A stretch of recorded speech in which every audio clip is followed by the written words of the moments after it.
So warm welcome to all of you. Today we will discuss about the concept of machine learning.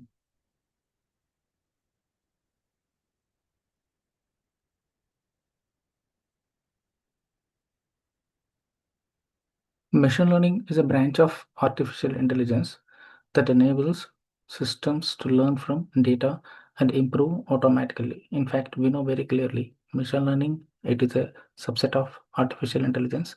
It focuses on making predictions or decisions without explicit programming. Machine learning purely it depends on the data. Based on the data, it will try to take decision making related to that. The best example for machine learning are spam email filtering, whether an incoming mail is it a spam or not a spam, movie recommendation systems, or there are so many examples related to this machine learning. And the next concept is dataset. In machine learning, dataset plays a very crucial role, as it is very clear that machine learning depends on data. In fact, this data will be categorized into two types: training data and testing data. Based on the training data, we will try to develop the model. Once after the development of the model, based on the trained data, we will try to predict whether the model it is giving accurate result or not. Right? Student performance dataset, customer purchase history, or the basic data sets which will fall under this machine learning. Not just these two simple data sets. So data sets are the essential aspects of machine learning. Unless there is no data, machine learning cannot perform any type of action. The next one is, in fact, we know machine learning, it is categorized into three types: supervised machine learning, unsupervised machine learning, and reinforcement learning. Supervised machine learning uses labeled data. Unsupervised machine learning uses unlabeled data. Reinforcement learning will run on the basis of rewards and penalties. The best example for supervised machine learning, house price prediction. In house price prediction, when it is a target variable, there are many features. Based on those features, we are trying to predict the email classification, whether an email is spam or not spam. Next one, unsupervised machine learning. Unsupervised machine learning works with unlabeled data. Here we are not having any sort of labels related to that particular data. Here we are trying to group the data into various groups. The algorithm finds hidden patterns or groups without predefined outputs. The best example for this is customer segmentation. Whether the customer is high income customer, middle income customer, low income customer, we are trying to segment the customers. And we are trying to segment the market into metropolitan market, cosmopolitan market, or rural market. So here we are not having any specific labels to a data, just we are trying to segment. So for unsupervised machine learning, we are not having any specific labels. We are trying to identify hidden patterns or groups without predefined outcomes.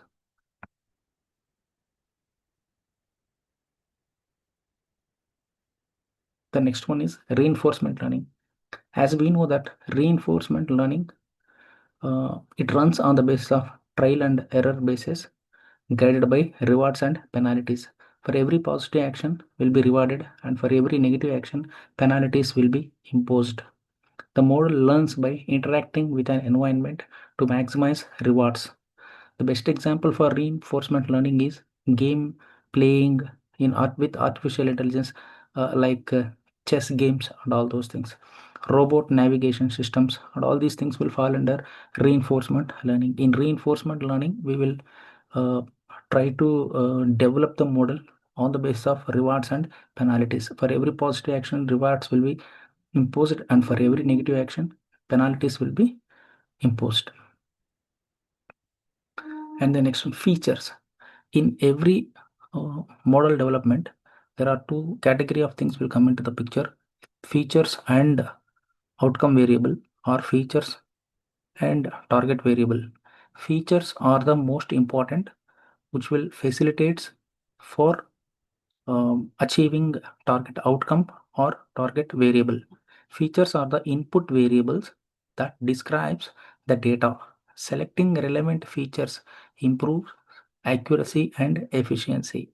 The examples are age of the people, income of the people, educational qualifications of the people, gender of the people, and all these things will fall under features in a data set. So in fact, a data set comprises of two different aspects: the features and outcome variable, or the features and um, dependent variable. The dependent variable measurement depends on the list of independent variables. The next one is label. A label is the correct output value in supervised learning. It is used to train the model. So the examples are pass or fail. So here in this case, label, it is a outcome variable or the dependent variable. So we are trying to judge the outcome variable or the dependent variable based on the list of features. We call them as independent variables. Training data, as it is very clear that the total data will be categorized into two parts: training data and testing data. With the help of training data, we are trying to develop the model. Uh, we are trying to develop the model, and with the help of testing data, we are trying to validate the model. In general, the total data will be categorized into two parts: training data and testing data. 80% of the data will be used for training data, and 20% of the data can be used for testing data. Training data is used to teach the model patterns and relationships. The quality of training data directly affects model performance. Example, past sales records. In fact, the past sales of the company depends on the previous year sales. If at all, if we know very clearly 2025 sales, 2024 sales, 2023 sales, and 2022 sales, it is very easy to predict what will be the expected sales in the year of 2026. So therefore, even if at all, if you want to predict anything, so data is very much essential. Historical weather data. So even historical weather data also, suppose if I want to predict what will be the tomorrow's weather, I should have a very clear idea about what about the today's weather and yesterday's weather and day before yesterday's weather. So if at all, if we are having past data, it is very easy to predict what will happen in future. And the next one, testing data. And it is very clear that, as we have discussed earlier, the total data will be categorized into two parts: training data and testing data.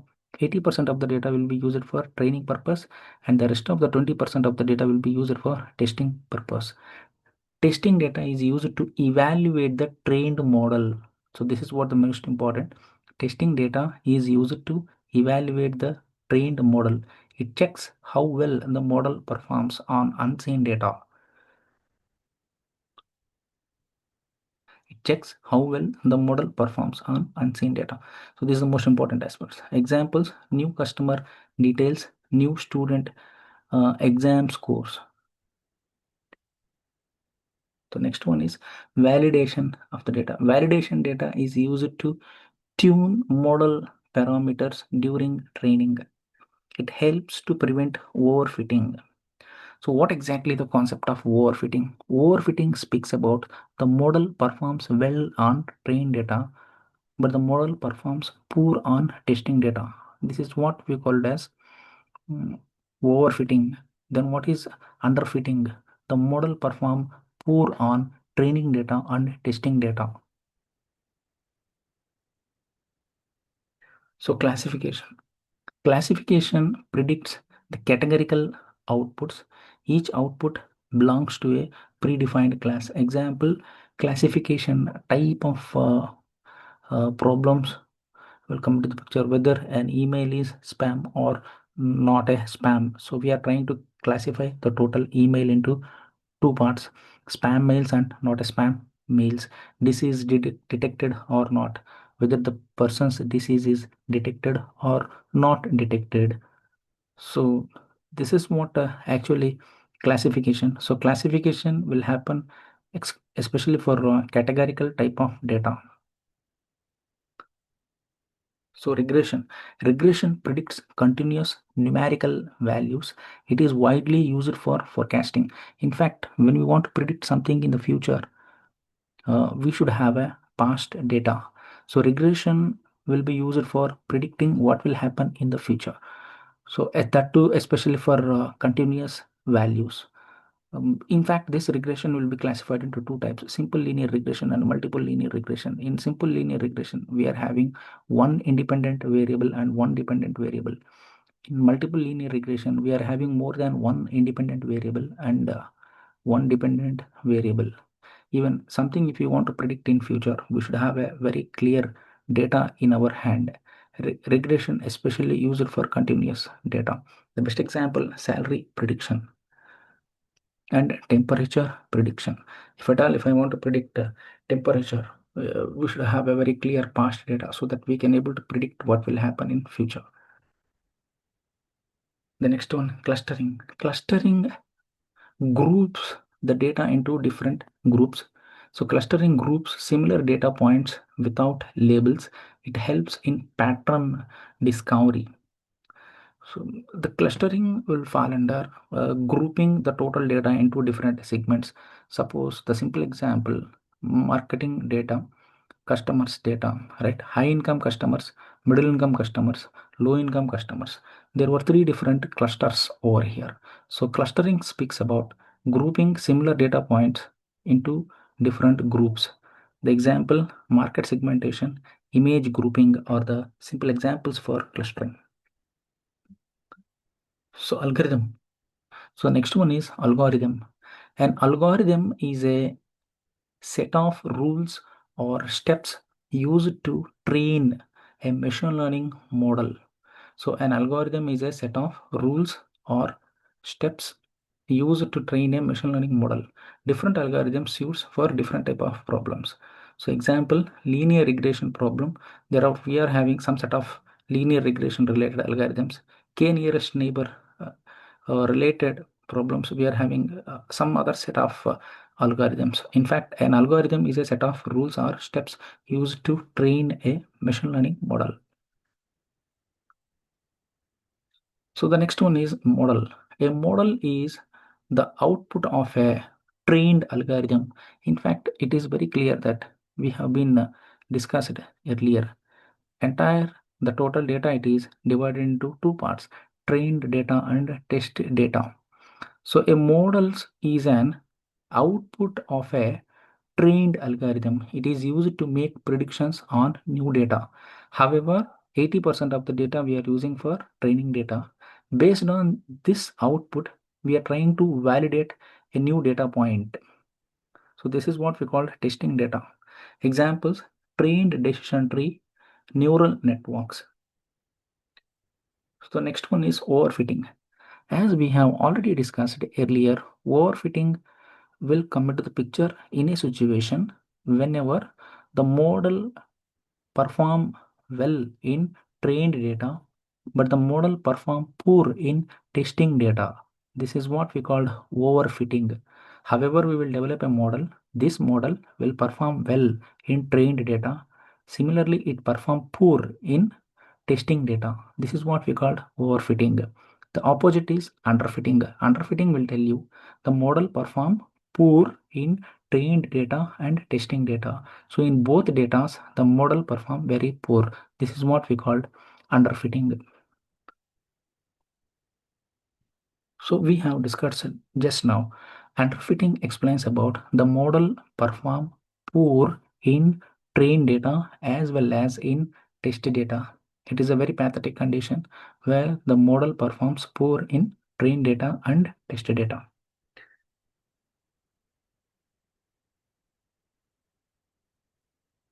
The next one is bias.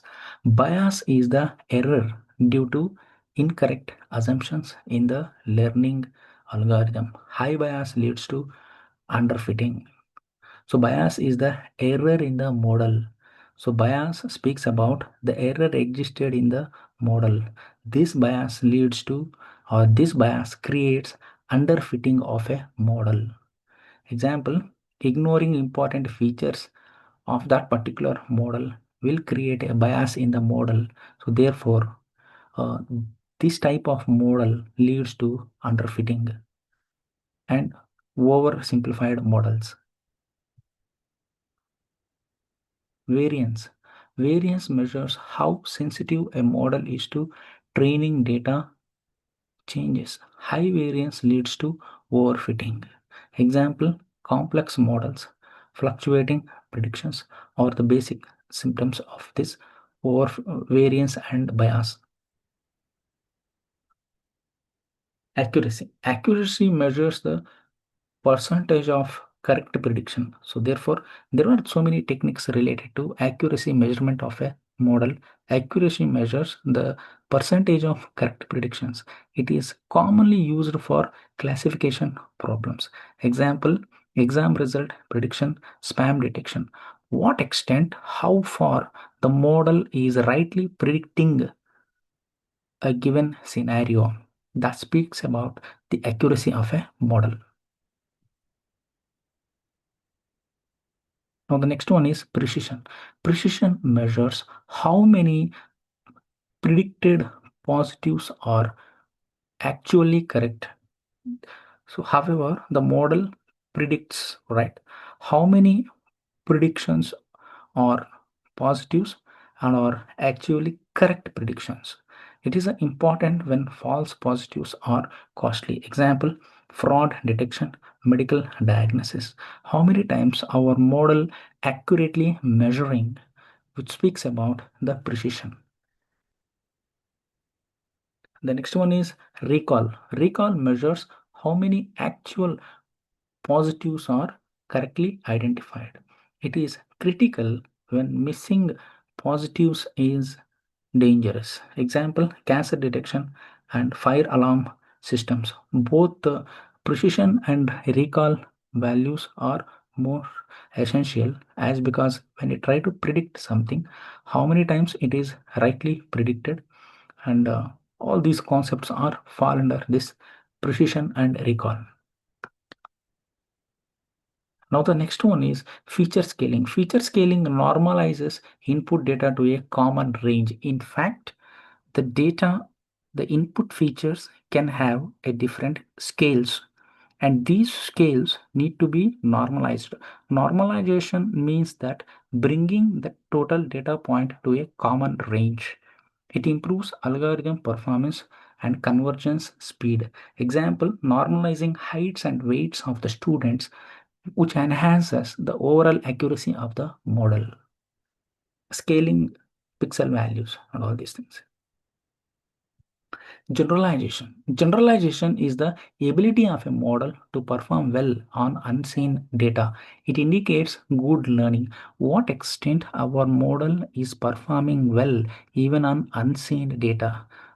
Once after training, we are trying to validate or we are trying to test the performance of a model. In that scenario, how well our model it is trying to perform well even on unseen data. This speaks about generalization. Predicting new exam results and new customer recommendations are the best examples for this generalization. In generalization, even once after training, we are trying to predict something. In that scenario, how well the model is performing well even on unseen data. Prediction. Prediction speaks about what will happen in future. In fact, we are trying to train the model with the help of past data, historical data, with the help of trained data. And based on this, we are trying to predict what will happen in future, right? So this is what we call it as the prediction.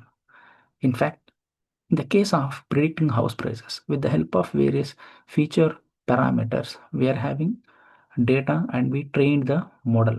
With the help of this model, we are trying to predict what will happen in future changes of the price houses. speaks about this prediction.